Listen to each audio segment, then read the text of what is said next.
Come, join me. Stories are abound of strangeness, spectacularness, eeriness. We're going to be visiting a world of mystery, a world of paranormal, a world of jinn. So come with me today. We're going to be reviewing another jinn story. Assalamu alaikum wa rahmatullahi wa barakatuh. My name's Abdul Kareem, and today I'm going to tell you another tantalizing yet creepy story about the jinn.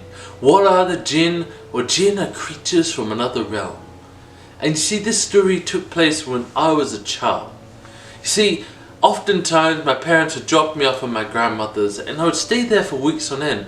I loved my grandmother. I called her Ma. And I loved my grandmother to bits. Unfortunately, she's passed from the dunya since then. So one day my grandmother was walking home, and my grandmother had a sense about things. It was strange how she could just sense something. And she sensed that there was a boy, a jinn boy, and it followed her home. It was like she was walking home one day and she crossed a bridge and she had the sense of something behind her.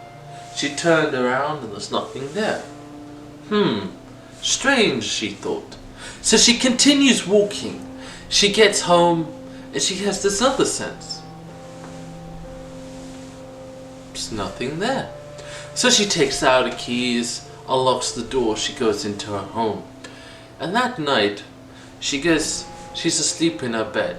You see, my grandmother, she always slept with the bedroom door open. It was always open. And the room opposite her was usually vacant. There were family members who would come and stay for months at a time in that room. They would often stay, and sometimes they would report strange things after that fateful day on the bridge. But you see, my grandmother woke up with a sense that something in that room had taken residence. Something had taken its home in that room just opposite hers. She blew it off. She had faith in her maker. She had faith in Allah subhanahu wa ta'ala. So she was not scared of the jinn. She came from the rural part of India where they had no street lights whatsoever. She grew up knowing pure darkness, knowing the shape and majesty of the stars overhead. She would walk into jungles without fear. There were tigers in those jungles and she would not be afraid. See, that was the strength of my grandmother. So she went back to sleep. And you see, that room opposite, she used to use as storage, and there was always another bed in that room. And the door to that room was always open, so you could see into it. And every now and then, when large members of families would come over for Eid, the house would be jam-packed. There'd be people bursting out the doors because my grandmother was the center of the community. Everyone came to her house. Relatives who were distant, far gone relatives would come to her house. So it was Eid time, and of course, me and my cousins were there. And we were like, okay, we have to go to this other bedroom. I'm like, I don't like that bedroom, it freaks me out. I don't like being in there for too long. I don't like being there when the door is closed, because it'd have this weird thing. We'd close the door and it would jam. It didn't have any locks on it. It didn't have that mechanism where it locked. No, it just jammed. It wouldn't want to open. You'd have to pull, just when you're about to give up, when you're about to scream, no, let me go, it would open. As though nothing was wrong. Just the strangest thing. So anyway, we get into the bed, me and my cousin. We were maybe 6 or 7 at the time. We're sleeping side by side. And I'm fast asleep. And I wake up. And there's like a strange sensation. It's the strangest thing. You see, it felt like something was running up and down the bed, but from the underneath side.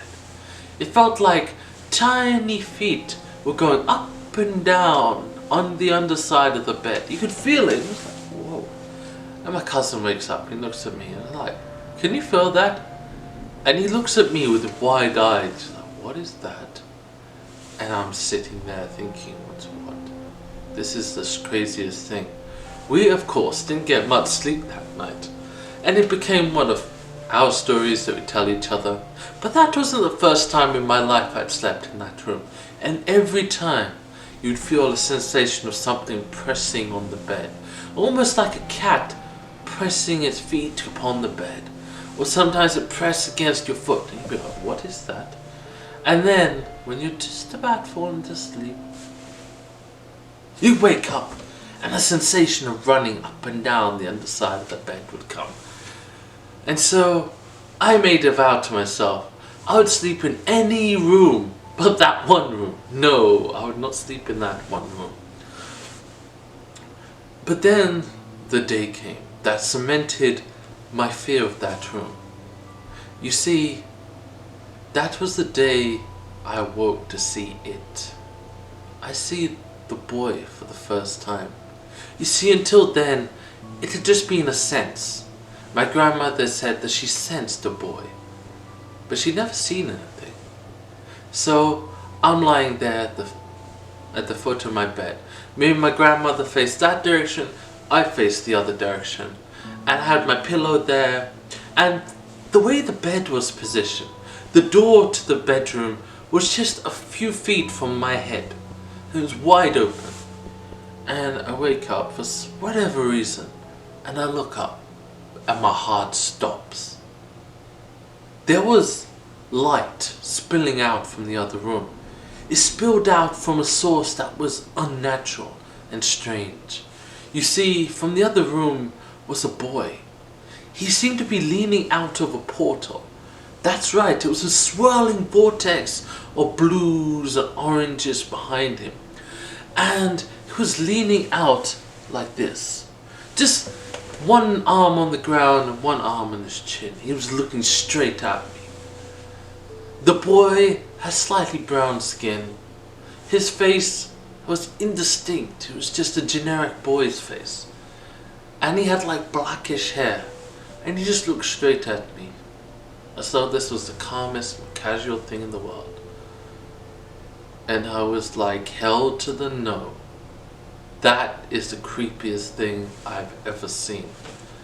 So, freaking out, of course, I scrambled back, and then I realized I left my pillow at that end of the bed. I mean, this is just a few meters from that thing, that terrifying thing. So I scrambled back, grabbed my pillow, put it there, put the blanket over my head, and I was like, fearing for my life. I was shivering, shaking, and I waited, and I waited. I waited for the shivering hand to come and touch me. I was waited for this creepiness to come and grab my leg, because now my legs were facing it. And I waited, and nothing happened at all.